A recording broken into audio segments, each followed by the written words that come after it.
നമസ്കാരം. ഇന്ത്യയിലെ തെരഞ്ഞെടുപ്പാണ്. CAA വലിയ തെരഞ്ഞെടുപ്പ് വിഷയമായിരിക്കുന്ന ഒരു വിഭാഗം അതിനെ ഭരണനേട്ടമായിട്ടും മറ്റു വിഭാഗങ്ങൾ അതിനെ ഒരു വലിയ ദേശീയ ദുരന്തമായിട്ടും അവതരിപ്പിക്കുന്നു. ജനങ്ങൾ ആശങ്കാകുലരാണ്, അതുപോലെ കാര്യം മനസ്സിലാകാതെ നിൽക്കുന്നവരുമാണ്. വളരെ ലളിതമായി ഞാനത് എന്താണ് എന്ന് പറഞ്ഞു തരാൻ ശ്രമിക്കുകയാണ്. സ്വാതന്ത്ര്യത്തിന് മുമ്പ് ഇന്ത്യ, പാകിസ്ഥാൻ, അഫ്ഗാനിസ്ഥാൻ, ബംഗ്ലാദേശ് എന്നീ ഇന്നത്തെ ഈ 4 രാജ്യങ്ങളും ചേർന്നത് ഒരു വലിയ ഭൂപ്രദേശമായി, ഒറ്റ പ്രദേശമായി നിലകൊണ്ടതാണെന്ന് നമുക്കെല്ലാം അറിയാം. എന്നാൽ 1947 ഇന്ത്യ പാകിസ്ഥാൻ വിഭജനമുണ്ടായി. അങ്ങനെ വിഭജനമുണ്ടായപ്പോൾ പാകിസ്ഥാൻ മുസ്ലിം രാജ്യമായി മാറുകയും അതുപോലെ ഇന്ത്യ ഒരു മതേതര രാജ്യമായി നിലകൊള്ളുകയും ചെയ്തു. ഇതിന് കാരണക്കാർ ബ്രിട്ടീഷുകാർ തന്നെയാണ്. കാരണം ഒരുമിച്ചുണ്ടായിരുന്ന ആ ഭൂപ്രദേശത്തിൽ അവർ പിന്നീട് കടന്നു കയറുകയും അവർ ആധിപത്യം സ്ഥാപിച്ചുകൊണ്ട് നമ്മളെ അടിച്ചമർത്തുകയൊക്കെ ചെയ്തു. പിന്നീട് വലിയ സ്വാതന്ത്ര്യ സമരം ഉണ്ടായി. നമ്മൾ ഒരുമിച്ച് നിൽക്കും എന്ന് മനസ്സിലായപ്പോൾ അങ്ങനെ ഒരുമിച്ച് നിന്നാൽ ഒരു വലിയ അപകടമാകും എന്ന് അവർ തിരിച്ചറിഞ്ഞു. അതിന് കാരണം സോവിയറ്റ് യൂണിയനാണ്. സോവിയറ്റ് യൂണിയൻ അക്കാലത്ത് ഏറ്റവും വലിയ ശക്തിയാണ്, വലിയ രാജ്യമാണ്. ഒരു ഭാഗത്ത് സൂര്യൻ ഉദിക്കുമ്പോൾ മറുഭാഗത്ത് സൂര്യൻ അസ്തമിച്ച് അടുത്ത ദിവസത്തെ പുലരി തുടങ്ങിയിട്ടുണ്ടാവും. അതായിരുന്നു ആ രാജ്യത്തിൻ്റെ വിസ്തൃതി എന്ന് പറയുന്നത്. അത്രത്തോളം വലിയ ഒരു രാജ്യമായിരുന്നു. അതുകൊണ്ട് തന്നെ ലോകത്തിന് ഒരു തലവേദനയായിരുന്നു. ഏത് പാശ്ചാത്യ ലോകത്തിന് ഒരു തലവേദനയായിരുന്നു. അതുപോലെ മറ്റൊരു തലവേദന കൂടി ഉണ്ടാകാതിരിക്കാൻ വേണ്ടിയിട്ട് ഇന്ത്യ എന്ന പ്രദേശത്തെ വെട്ടിമുറിച്ചു പോകാൻ അവർ തീരുമാനിച്ചു.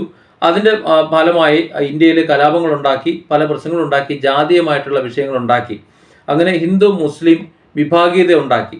പിന്നീട് നെഹ്റുവിൻ്റെ നേതൃത്വത്തിൽ ഇന്ത്യ പാകിസ്ഥാൻ എന്ന് വിഭജിച്ചുകൊണ്ടെങ്കിലും ഇതൊരു പരിഹാരം ഉണ്ടാകണമെന്ന് തീരുമാനിച്ച് അതേ തുടർന്നാണ് 1947 ഇന്ത്യ പാകിസ്ഥാൻ വിഭജനം ഉണ്ടാകുന്നത്. പിന്നീട് 2 രാജ്യങ്ങളും സ്വതന്ത്രമായി. ഇവിടെ ഇന്ത്യയും പാകിസ്ഥാനും സ്വതന്ത്രമായപ്പോൾ സ്വാഭാവികമായും അങ്ങോട്ടും ഇങ്ങോട്ടും ഒഴുക്കുണ്ടായി, ജനങ്ങളുടെ ഒഴുക്കുണ്ടായി. ആ ഒഴുക്ക് ശമിച്ചു. കുറെ കഴിഞ്ഞപ്പോൾ വീണ്ടും പ്രശ്നങ്ങളുണ്ടായി. കാരണം അവിടുത്തെ കുറേ ആൾക്കാർ ഇവിടെയുണ്ട്, ഇവിടുത്തെ കുറേ ആൾക്കാർ അവിടെയുണ്ട്. അവരുടെ പൗരത്വത്തെക്കുറിച്ച് തീരുമാനമാകുന്നില്ല. അതിനെ സംബന്ധിച്ച് ഭാവിയിൽ ഉണ്ടായേക്കാവുന്ന പ്രശ്നങ്ങൾക്കും കരാറുകളോ യാതൊന്നും തന്നെ എഴുതിയിരുന്നില്ല. അപ്പോൾ പാകിസ്ഥാനിലെ അന്നത്തെ ആദ്യ പ്രധാനമന്ത്രിയായിട്ടുള്ള ലിയാഖത്ത് അലി ഖാനും ഇന്ത്യയുടെ അന്നത്തെ പ്രധാനമന്ത്രിയായിട്ടുള്ള ജവഹർലാൽ നെഹ്റുവും കൂടി ചേർന്നിട്ട് ഒരു കരാറുണ്ടാക്കി. ആ കരാറിനെയാണ് നമ്മൾ CAA എന്ന് വിളിക്കുന്നത്. ആ കരാറ് നമ്മുടെ മാതൃഭൂവിഭാഗം അറിയാമല്ലോ, ഇന്ത്യയും പാകിസ്ഥാനും അഫ്ഗാനിസ്ഥാനും ബംഗ്ലാദേശും അടങ്ങുന്ന ആ 4 പ്രദേശങ്ങൾ കൂടി ചേരുന്ന ആ ഒരു ഭൂപ്രദേശത്തിന് മാത്രം ബാധകമാകുന്ന നിയമമായിരുന്നു. അത് എത്ര രാജ്യമായാലും അതങ്ങനെയാണ് അത് ബാധകം ഉണ്ടാകുക. ഇവിടെ ഇന്ത്യയെ സംബന്ധിച്ചിടത്തോളം പാകിസ്ഥാൻ ഒരു മുസ്ലിം രാജ്യമാണ്. അതിനുശേഷം വന്ന അഫ്ഗാനിസ്ഥാനുണ്ട്, അതുപോലെ ബംഗ്ലാദേശ് ഉണ്ട്. അത് രണ്ടും മുസ്ലിം രാജ്യങ്ങൾ തന്നെയാണ്. അപ്പോൾ ഇന്ത്യയെ സംബന്ധിച്ചിടത്തോളം 3 രാജ്യങ്ങളും മുസ്ലിം രാജ്യങ്ങളാണ്. അവരെ സംബന്ധിച്ചിടത്തോളം ഇപ്പോൾ പാകിസ്ഥാൻ ചിന്തിക്കുകയാണെങ്കിൽ ഒരു രാജ്യം ജനാധിപത്യ രാജ്യം, മറ്റു 2 രാജ്യങ്ങൾ മുസ്ലിം രാജ്യങ്ങൾ. അവരങ്ങനെയാണ് ചിന്തിക്കുക. അഫ്ഗാനിസ്ഥാനും ചിന്തിക്കുന്ന അങ്ങനെ തന്നെയാണ്. പാകിസ്ഥാനും ബംഗ്ലാദേശും മുസ്ലിം രാജ്യങ്ങൾ, ഇന്ത്യ ഹിന്ദു രാജ്യങ്ങൾ. ഇന്ത്യയുടെ പ്രധാനമന്ത്രിയും പാകിസ്ഥാന്റെ പ്രധാനമന്ത്രിയും കൂടി എഴുതി വെച്ചിട്ടുള്ള ഈ കരാർ ഇന്ത്യ നടപ്പിലാക്കിയിരുന്നില്ല എന്നതാണ് വസ്തുത. അത് നടപ്പിലാക്കിയത് നരേന്ദ്രമോദി സർക്കാർ ഈ അടുത്ത കാലത്താണ്. സംഭവം ഇതാണ്: അതത് രാജ്യങ്ങളിലെ മതന്യൂനപക്ഷങ്ങൾ, അതായത് മതപീഡനം അനുഭവിക്കുന്ന, അതുപോലെ പ്രയാസങ്ങൾ അനുഭവിക്കുന്ന മതന്യൂനപക്ഷങ്ങൾക്ക് മറ്റു രാജ്യങ്ങളിൽ താമസിക്കേണ്ടി വന്നാൽ അവർക്ക് പൗരത്വം കൊടുക്കുന്നതിനെ കുറിച്ചുള്ള ഒരു കണ്ടീഷനായിരുന്നു ആ നിയമ ഭേദഗതിയായിരുന്നു അത് ഉണ്ടായിരുന്നില്ല ഇന്ത്യയിൽ ഇതുവരെ. അതായത് ഒരു ഭരണ സംവിധാനങ്ങളും നടപ്പിലാക്കിയിരുന്നില്ല. ആ കാലം മുതൽ ഈ കാലം വരെ ഇവിടെ താമസിച്ചു വന്നവർ അല്ലെങ്കിൽ അവരുടെ അടുത്ത തലമുറക്കാർ പൗരത്വമില്ലാതെ ഇവിടെ ജീവിച്ചു വരികയായിരുന്നു എന്നതാണ് ശരി. അപ്പോൾ ഇന്ത്യയെ സംബന്ധിച്ചിടത്തോളം പാകിസ്ഥാൻ, അഫ്ഗാനിസ്ഥാൻ, ബംഗ്ലാദേശ് എന്നീ 3 രാജ്യങ്ങളും മുസ്ലിം രാജ്യങ്ങളായതുകൊണ്ട്, അവിടെ മുസ്ലിങ്ങൾ മെജോറിറ്റി ആയതുകൊണ്ട് ആ രാജ്യത്തെ മൈനോറിറ്റിയാണ് ഇവിടെ അക്സെപ്റ്റ് ചെയ്യുന്നത്. അതുകൊണ്ടാണ് CAAയിൽ നിന്ന് മുസ്ലിം ഔട്ടായത്, അല്ലാതെ മുസ്ലിങ്ങളെ പുറത്താക്കിയതല്ല. കാരണം അങ്ങനെയാണ് കരാർ. ഇപ്പോൾ ഇന്ത്യയിൽ നിന്ന് പാകിസ്ഥാനിലേക്ക് ഇതേ കരാർ ഉപയോഗിച്ച് കൊണ്ടുപോകുമ്പോൾ ഇന്ത്യയിലെ ഹിന്ദുക്കളെ അവിടെ അടുപ്പിക്കില്ല. കാരണം ഇന്ത്യയിലെ ഹിന്ദുക്കൾ ഭൂരിപക്ഷമാണ്. അവരെ സംബന്ധിച്ചിടത്തോളം ഇന്ത്യയിലെ മുസ്ലിങ്ങളെയാണ് അവർ സ്വീകരിക്കുക. കാരണം ഇന്ത്യയിലെ മൈനോറിറ്റിയാണ്. അത് അഫ്ഗാനിസ്ഥാൻ ആയാലും ബംഗ്ലാദേശ് ആയാലും ഇന്ത്യയിലെ മുസ്ലിങ്ങളെ മാത്രമേ അവർ സ്വീകരിക്കുള്ളൂ. ഇന്ത്യയിലെ ഹിന്ദുക്കളെയോ മറ്റു മതസ്ഥരെയോ അവർ സ്വീകരിച്ചോളണമെന്നില്ല. അതുകൊണ്ട് ഹിന്ദുക്കളെ സ്വീകരിക്കുന്നില്ല എന്ന് പറഞ്ഞുകൊണ്ട് അവിടെയുള്ള ഹിന്ദുക്കൾ കച്ചറ ഉണ്ടാക്കിയിട്ട് കാര്യമില്ല. അതുപോലെയാണ് ഇവിടെയും. ഇന്ത്യ, പാകിസ്ഥാൻ, ബംഗ്ലാദേശ് എന്നീ 3 രാജ്യങ്ങൾ മുസ്ലിം ഭൂരിപക്ഷ രാജ്യമായതുകൊണ്ട് സ്വാഭാവികമായും അവർക്ക് അവിടെ മതപീഡനം ഉണ്ടാകില്ല. അതുകൊണ്ട് തന്നെ അവിടുത്തെ മതന്യൂനപക്ഷങ്ങൾക്കാണ് പ്രശ്നം ഉണ്ടാകുക. അവർ ഇവിടെ വന്ന് താമസിക്കുന്ന കുറേ ആൾക്കാരുണ്ട്, 32,000ഓളം പേരുണ്ട്. അവർക്ക് പൗരത്വം കൊടുക്കാനുള്ള നിയമ ഭേദഗതി 48-ന് ശേഷം ഇതുവരെ ഉണ്ടായിരുന്നില്ല. ആ നിയമ ഭേദഗതിയാണ് കൊണ്ടുവന്നതും അത് നടപ്പിലാക്കിയതും. അതിനെ തുടർന്നാണ് ഇനിയിപ്പോൾ അവർക്ക് പൗരത്വം കൊടുക്കാൻ പോകുന്നത്. ഇനി ഇതോടൊപ്പം ചേർത്ത് വായിക്കേണ്ട മറ്റൊരു കാര്യം എന്ന് പറയുന്നത്, മറ്റു രാജ്യങ്ങളുണ്ട്. ഇപ്പോൾ നേപ്പാളുണ്ട്, ബർമ്മയുണ്ട്. അവിടെ നിന്ന് അവിടുത്തെ മതന്യൂനപക്ഷങ്ങൾ ഒരുപക്ഷെ ഹിന്ദുക്കളാണെന്ന് കരുതുക. അവരിവിടെ വന്ന് പൗരത്വത്തിന് അപേക്ഷിച്ചാലും CAA അത് ബാധകമല്ല. അവിടെ നിന്ന് മുസ്ലിം വന്നാലും ബുദ്ധൻ വന്നാലും ഏത് വിഭാഗം വന്നാലും അവർക്ക് ഈ CAA നിയമം ബാധകമല്ല. CAA എന്ന് പറയുന്നത് ഈ 4 രാജ്യങ്ങളിൽ മാത്രം ബാധകമായതാണ്. അത് മറ്റൊരു രാജ്യത്തിനും ബാധകമല്ല. ഇതാണ് ഇതിൻ്റെ വസ്തുത എന്ന് പറയുന്നത്. പിന്നെ മറ്റു രാജ്യങ്ങളിൽ നിന്നുള്ള മുസ്ലിങ്ങൾക്ക് പൗരത്വം കിട്ടില്ലേ? ബംഗ്ലാദേശിൽ നിന്നും പാകിസ്ഥാനിൽ നിന്നും അഫ്ഗാനിസ്ഥാനിൽ നിന്നും അടക്കമുള്ള മുസ്ലിങ്ങൾക്ക് ഇന്ത്യയിൽ പൗരത്വം കിട്ടില്ലേ എന്നൊരു ചോദ്യമുണ്ട്. കിട്ടും, കൊടുത്തിട്ടുമുണ്ട്. ഇതിനോടകം എത്രയോ പാകിസ്ഥാനികൾ ഇവിടെ വിവാഹം കഴിച്ച് ഇവിടെ ജീവിച്ച് ഇവിടെ ഇന്ത്യൻ പൗരന്മാരായിട്ട് കഴിഞ്ഞു പോകുന്നുണ്ട്. അത് അവിടുത്തെ മതപീഡനം കാരണം നാട് വിട്ട് ഒളിച്ചോടിയവരല്ല.